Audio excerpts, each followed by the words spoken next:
दोस्तों बात यह है कि पहलगाम पर हुए अफसोसजनक हमले को 3 दिन बीत चुके हैं। इन 3 दिनों में ही भारत के बिना कुछ किए ही पाकिस्तान का खून सूख चुका है। सुबह दूध वाला घंटी भी बजाता होगा तो शहबाज शरीफ को लगता होगा कि चप्पल लेकर कहीं अमित शाह तो नहीं आ गए पीटने। कोई जोर से डकार भी मार दे तो जिहादी मुनीर को लगता है कि किसी ने उसकी छत पर बम तो नहीं फेंक दिया। सोते वक्त पाकिस्तान के रक्षा मंत्री ख्वाजा आसिफ का अपना ही हाथ अपने मुंह पर लग जाए तो डर के मारे उनकी चीख निकल जाती है।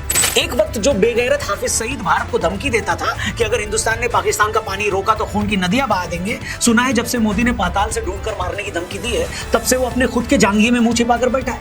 ये औकात है इन बेशर्मों की। जिन्होंने ये हमला किया है उन आतंकियों को और इस हमले की साजिश रचने वालों को उनकी कल्पना से भी बड़ी सजा मिलेगी। और अभी तो भारत ने कुछ किया भी नहीं है। अभी तो हमने सिर्फ इंडस वाटर ट्रीटी को सस्पेंड किया है। पाकिस्तान को समझ में आ गया है कि अगर सच में हिंदुस्तान ने आने वाले कुछ सालों में डैम बनाकर पाकिस्तान आने वाला सारा पानी रोक दिया तो वैसे ही सारे मारे जाएंगे। पाकिस्तान के 70% लोग आज भी खेती पर डिपेंड करते हैं। इस खेती के लिए 90% पानी भारत से आने वाली नदियों से मिलता है। अगर भारत ने ये पानी भी रोक दिया तो बिना युद्ध के ही ये भिखारी मुल्क जिंदा दफन हो जाएगा। 4 दिन हो गए हादसे को मगर सरकार के एक मंत्री ने भी पाकिस्तान का नाम तक नहीं लिया। लेकिन ये बेगैरत अभी से खटारा मोटरसाइकिल की तरह धुआं छोड़ रहे हैं लगातार। इनके मंत्री भारत को न्यूक्लियर बम की धमकी दे रहे हैं। और कोई आपने तमाशे करने पाकिस्तान के साथ। याद रहे कि शहीद जुल्फिकार अली भुट्टो ने इस मुल्क को न्यूक्लियर वेपन दिया था। LOC के पास इनके फौजी गोलाबारी कर रहे हैं। उनके उधार के लड़ाकू विमान बेवजह हवा में उड़कर तेल फूंक रहे हैं। और ये सब तब है जब भारत ने अब तक युद्ध की बात तक नहीं की।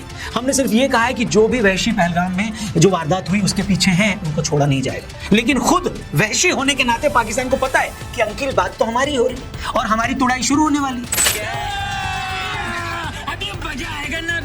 तो दोस्तों जैसी खबरें आ रही है ना, मैं दावा कर सकता हूं कि इस बार जो पाकिस्तान की हालत होगी अगर सब कुछ उस प्लान के हिसाब से हुआ तो अगले सीजन में IPL में आपको 10 की बजाय 12 टीमें दिखेंगी। तू समझा?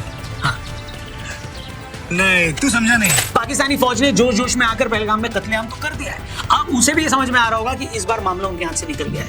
आप खुद सोच कर देखिए, जिस मुल्क को $1-1 बिलियन की भीख मांगने के लिए सऊदी अरब से लेकर वर्ल्ड बैंक और चीन तक धक्के खाने पड़ते हैं, अगर ऐसे मुल्क को 10 दिन भी युद्ध लड़ना पड़ गया तो उनकी क्या हालत होगी? खत्म। यहाँ भारत ने तो अपनी फौजें तैयार कर ही ली है। जमीन से लेकर समुद्र तक हमने पाकिस्तान को घेरना शुरू कर दिया है। उधर पाकिस्तान में जो पाकिस्तान के दुश्मन बैठे हैं वो लोग जिनका पाकिस्तानियों ने जीना मुहाल कर दिया है वो भी इसे मौके के तौर पर देख रहे हैं। तालिबान और तहरीके तालिबान को लग रहा है कि इस मौके को हाथ से नहीं जाने देना चाहिए। तहरीके तालिबान और PTM जैसे संगठन खैबर पख्तूनख्वा एरिया में पाकिस्तानी फौज से भिड़ रहे हैं। बलूच लिबरेशन आर्मी ने बलूचिस्तान में पाक फौज की वो हालत कर रखी है कि पाकिस्तानी फौज डर के मारे उन इलाकों में जाना भी नहीं चाहती और सिंधु देश के लिए अलग से एक आंदोलन चल ही रहा है।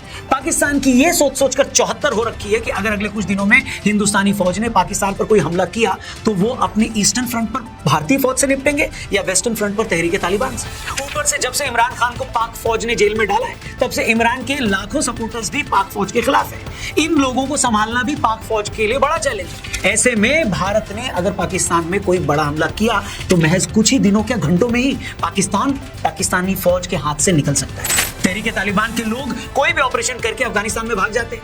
उन पर काबू करना पाकिस्तान के लिए मुश्किल है। बहुत सारे मिलिटेंट ग्रुप ऐसे हैं जो ईरान से भी ऑपरेट करते हैं। इस बीच भारत से भी लड़ाई अगर शुरू हुई तो पाकिस्तानी फौज के बूते की बात ही नहीं है कि वो सभी फ्रंट पर एक साथ लड़ पाए। एक्सपर्ट्स तो यहां तक बोल रहे हैं कि अगर भारत ने बॉर्डर पर मिलिट्री भी डिप्लॉय कर दी और बदले में पाकिस्तान को अपनी फौज भी बॉर्डर पर कुछ महीने लगानी पड़ गई तो उसी का इतना खर्चा हो जाएगा कि उसी में बर्बाद हो जाएगा। इसी सब के चलते पाकिस्तानी नेताओं को और पाक फौज को कुछ समझ ही नहीं आ रहा है कि क्या बोलना है। कुछ बेचारे तो बड़ी ही घबराई हुई जबान में एक तरह से रहम की भीख मांग रहे हैं। बोल रहे हैं कि हमें उम्मीद है कि हिंदुस्तान कोई बड़ा कदम नहीं उठाएगा। कुछ सिर्फ घबराहट में न्यूक्लियर बम की धमकी दे रहे हैं। याद रहे कि शहीद जुल्फिकार अली भुट्टो ने इस मुल्क को न्यूक्लियर वेपन दिया था।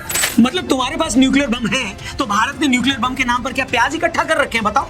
हम तो फिर भी 1.5 अरब हैं। खुद पाकिस्तानी एक्सपर्ट्स कहते हैं कि भैया अगर न्यूक्लियर वॉर हुई और आपने कितने भी बंदे मार दिए तब भी हिंदुस्तान में इतने लोग बच जाएंगे कि वो मुल्क फिर से खड़ा हो जाएगा, मगर हम तो पूरी तरह बर्बाद हो जाएंगे। और परमाणु बम क्या कोई दिवाली का लहसुन बम है क्या? हेलो, स्टडी के हिसाब से अगर भारत पाकिस्तान में परमाणु वॉर हुआ तो 5 से 12 करोड़ लोग तो इंस्टेंट मर जाएंगे। इसके बाद के सालों में आगे आने वाले सालों में करोड़ों लोग इसके साइड इफेक्ट से मरेंगे। कहते हैं कि अगर परमाणु युद्ध हुआ तो उससे इतनी राख उठेगी कि कई सालों तक आपको सूरज की रोशनी भी देखने को नहीं मिलेगी। दुनिया में 15 सालों तक खाने की पैदावार कम हो जाएगी। 2 अरब के आसपास लोगों को खाने को नहीं मिलेगा। ओजोन लेयर और चौड़ी हो जाएगी। इसके अलावा नदियों का पानी इस्तेमाल करने लायक नहीं रहेगा और भी ना जाने क्या क्या होगा। तो ऐसा तो नहीं है ना कि आपने परमाणु बम मारा और सामने वाला तबाह हो गया और आप जीत गए। ये कोई सेकेंड वर्ल्ड वॉर वाले परमाणु बम नहीं है। आज के परमाणु बम इतने खतरनाक हैं कि आप इसे कहीं भी फेंक दें, इसकी चपेट में पूरी दुनिया आ जाएगी, पूरा वर्ल्ड आ जाएगा। और आपको क्या लगता है ये सब बातें अमेरिका को या बाकी दुनिया को नहीं पता है? क्या वो ऐसी सूरत आने देंगे जब पाकिस्तान जैसा देश अपने न्यूक्लियर हथियारों का इस्तेमाल कर पाएगा? ये अपने आप में एक बड़ा सवाल है दोस्तों। और इससे भी बड़ी बात पता क्या है दोस्तों, अगर दुनिया में सबसे ऐश परस्त कोई कौम है तो वो है पाकिस्तान की फौज। मतलब एक ऐसी कौम जिसको अय्याशी की आदत है, मुफ्त के पैसे की, दारूबाजी की आदत है, जिन्होंने पूरी दुनिया में अपनी प्रॉपर्टी बना रखी हो। क्या ऐसे लोग कभी मरना चाहेंगे? बिल्कुल नहीं। मरते हैं कम पढ़े लिखे अनपढ़ जिहादी, जिन्हें पढ़े लिखे फौजी अफसर जिहाद के लिए तैयार करते हैं। लेकिन जब बात खुद की जान पर आ जाएगी तो सबसे पहले यही फौजी अफसर देश छोड़कर भागेंगे, मैं बता रहा हूं। यकीन ना आए तो इंटरनेट पर जाकर खुद ये चेक करके देख लो कि जितने भी बड़े पाकिस्तान के जो ये फौजी अफसर हैं, ये रिटायरमेंट के बाद कहां सेटल हुए, इनकी कितनी जमीनें हैं। कहने का मतलब ये है कि जो लोग इतने अय्याश और बेईमान हो, उन्हें अपनी जान सबसे ज्यादा प्यारी होती है। ये मैं लिख कर देता हूं। अगर भारत ने हमला किया, खुद इनकी जान पर आई, तो पाकिस्तान छोड़कर सबसे पहले यही लोग भागेंगे। इनफैक्ट ऐसे ही फौजियों, पाकिस्तान की फितरत और कश्मीर के बारे में, कश्मीर के जो हालात है उन सब के बारे में कुछ दिन पहले हमने अपने पॉडकास्ट पे lieutenant general DP Pandey sir से बात करी थी। अमेजिंग पॉडकास्ट है, एपिसोड का लिंक डिस्क्रिप्शन में दिया है, इसे जरूर देखना। आगे बढ़ते हैं। पिछली 4 जंगों में इनका क्या हश्र हुआ ये सबको पता है। 1947 में देश आजाद होते ही कबायलियों के भेष में पाक फौजी कश्मीर में घुस आए थे, तो हमने आज के पीओके पर कब्जा कर लिया। 65 में अयूब खान के टाइम पर फिर पाकिस्तान ने युद्ध छेड़ा तो हमने 17 दिनों में उनकी नानी याद दिला दी। 71 की लड़ाई में तो पाकिस्तान के 2 टुकड़े ही हो गए थे। 90,000 पाकिस्तानी फौजियों को मुर्गा बनाकर उनके जो पिछवाड़े लाल किए थे वो अलग। और 99 में जनरल मुशर्रफ ने करगिल करके पूरी दुनिया में पाकिस्तान की बेइज्जती करवाई। फिर उरी के टाइम सर्जिकल स्ट्राइक करके कई सालों बाद पहली बार उनके घर में हमने उन्हें घुसकर मारा। फिर पुलवामा के बाद जो सर्जिकल स्ट्राइक की थी उसके धुएं तो आज तक पाकिस्तानी फौज के पिछवाड़े से निकल रहे हैं दोस्तों। अगर इन्हें एक बार फिर अपने आप को जलील करवाना है तो मोस्ट वेलकम, आ जाओ। पिछली बार हमने 2 टुकड़े किए थे, इस बार आपके पैन पिज्जा के 4 स्लाइस कर देंगे।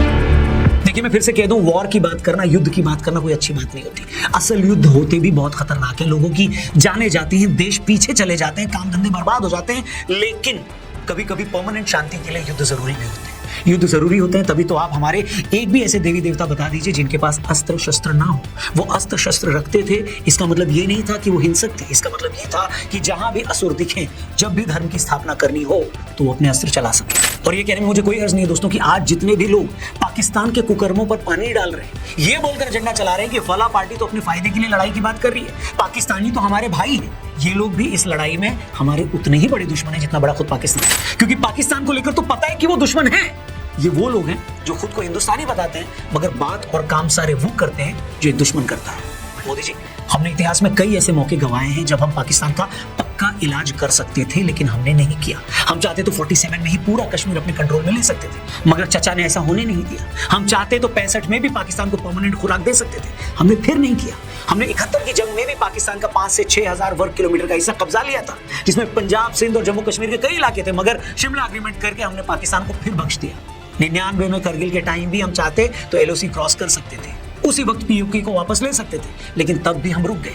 लेकिन मोदी जी, इस बार ये गलती मत करिएगा, ये पूरा देश कह रहा है। आखिर कब तक हम इन जिहादियों को माफ करते रहेंगे? आखिर कब तक ये हर बार हमारी दरिया दिली का फायदा उठाकर फिर से हमें जख्मी करते रहेंगे? 1000 साल का इतिहास रहा है कि धोखा देना इनकी फितरत है। पूरा देश चाहता है कि इजराइल के नक्शे कदम पर चलिए, अपने दुश्मन को उसके पैरों पर खड़े ही मत होने दीजिए, उसे इस लायक ही मत छोड़िए कि वो दोबारा कभी आंख दिखा पाए। जियाउल हक ने कहा था कि वो भारत को 1000 जख्म देना चाहते हैं। हम चाहते हैं कि पाकिस्तान के 1000 न सही दर्जनों टुकड़े तो कर ही दिए जाए। अपने बलूच भाइयों को, सिंधी भाइयों को, पश्तूनों को पाकिस्तानी फौज के कब्जे से आजादी दिलाई जाए।